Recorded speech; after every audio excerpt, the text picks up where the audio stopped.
Salut à tous, j'espère que vous allez bien. Aujourd'hui dans cette nouvelle vidéo, je vais tester le fouet du robot pâtissier Twist & Fusion 4500 de la marque Secotech. Et pour ça, je vais faire une génoise. Pensez à vous abonner et à activer la petite cloche pour ne pas manquer mes nouvelles vidéos. Allez, c'est parti!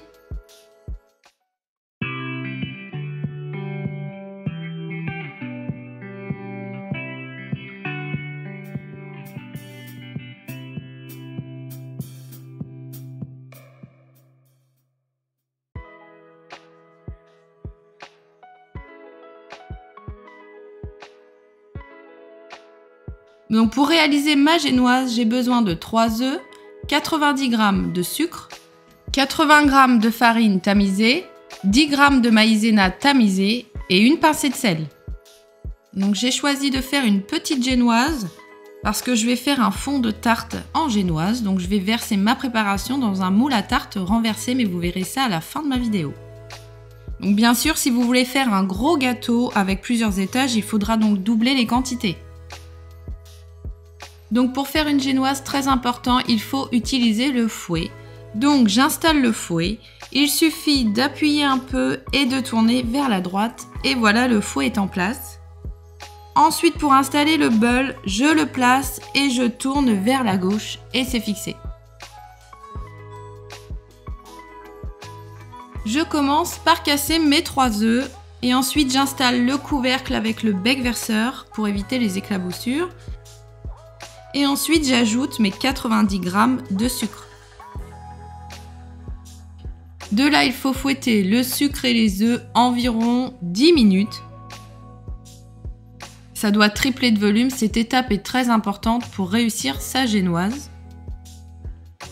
Et donc ce robot a une particularité, il a une minuterie intégrée. Du coup, c'est bien pratique, on peut régler les 10 minutes et plus besoin de surveiller. Pour régler la minuterie, c'est très facile, donc je tourne le bouton vers la gauche pendant 3 secondes et là on va voir que le temps clignote, donc de là on peut lâcher et on peut régler le temps. Donc à ce moment-là, je règle mes 10 minutes, je tourne vers la droite, donc un cran équivaut à 10 secondes, donc 1 cran, 2 crans, 3 crans, etc. jusqu'à 10 minutes.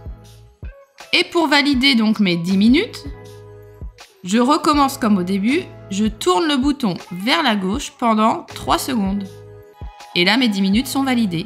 Il me reste plus qu'à régler ma vitesse. Alors au début, je mets en route à vitesse moyenne pour que ça commence un petit peu à mélanger le sucre et les œufs. Et ensuite, je mets vitesse 7. C'est très bien, il faut savoir que ce robot a 8 vitesses. Moi, j'ai mis vitesse 7, c'était très bien. Et c'est parti pour 10 minutes. Sachez qu'en temps normal, le robot ne bouge absolument pas sur un plan de travail. Il est bien stable. Mais là, je l'ai posé sur une table pliante qui n'est pas très stable. Donc forcément que le robot bouge un peu.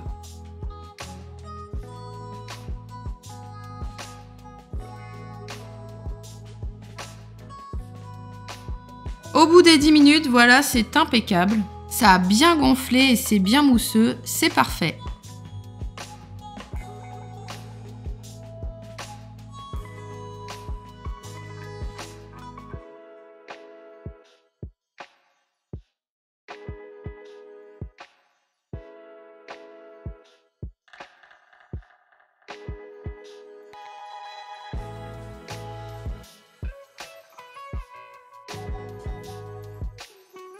Alors je me suis aperçue que si je soulève la tête du robot et que je n'ai pas éteint l'écran LED, ça note un code erreur.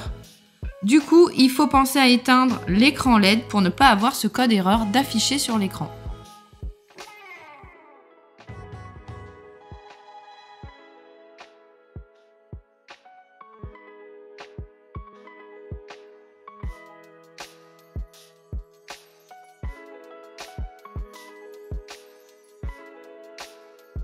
Je transfère ensuite ma préparation dans un récipient et j'ai tamisé ma farine, ma maïzena et j'ai ajouté ma pincée de sel.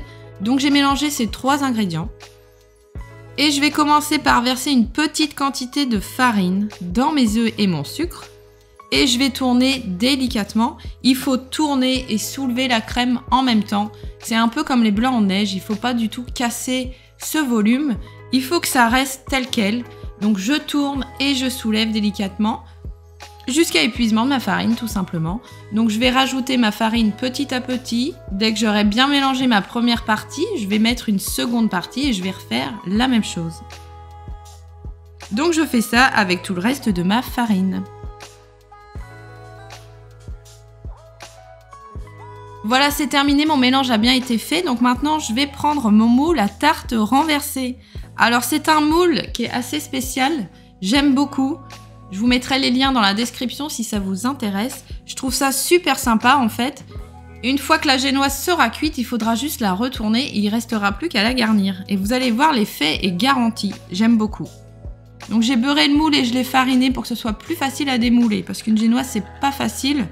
Quand c'est pas un moule en silicone, c'est un petit peu plus compliqué à démouler. Donc surtout, beurrer, fariner.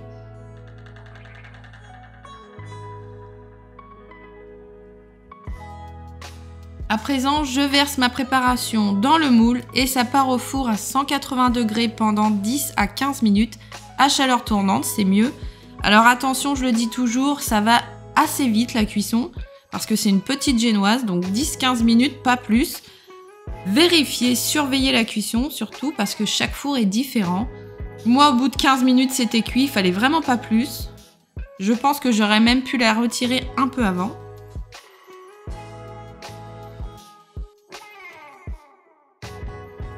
Alors ce robot Twist & Fusion 4500 de la marque Secotech, franchement il est bien, il fait bien son job, j'aime beaucoup ce robot. En plus il est très silencieux, donc ça c'est un énorme point positif. N'hésitez pas à aller voir ma vidéo de présentation de ce robot. Je le présente et j'explique plus en détail son fonctionnement. Je vous mettrai les liens dans la description de ma vidéo et ainsi le site Secotech si vous voulez jeter un petit coup d'œil sur ce robot. En tout cas pour l'instant je le valide à 100%.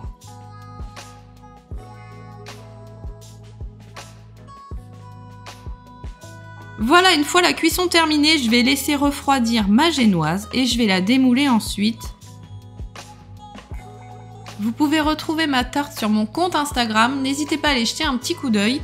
Je l'ai garnie de crème pâtissière avec des morceaux de poire et j'ai ajouté un peu de chocolat.